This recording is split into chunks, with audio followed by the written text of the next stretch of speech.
When we look at particularly a Cavalier orchid, one of the unique features we find is the way the plant grows across the media that it lives in.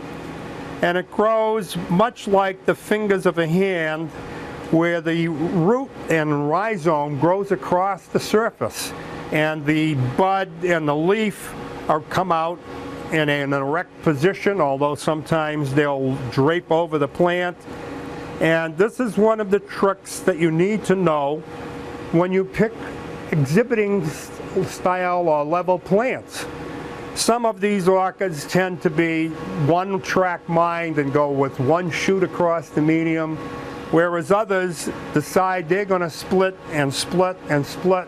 And when you get an orchid that does that, this is one that a good grower would grab onto because it's one that's going to be a show plant for him.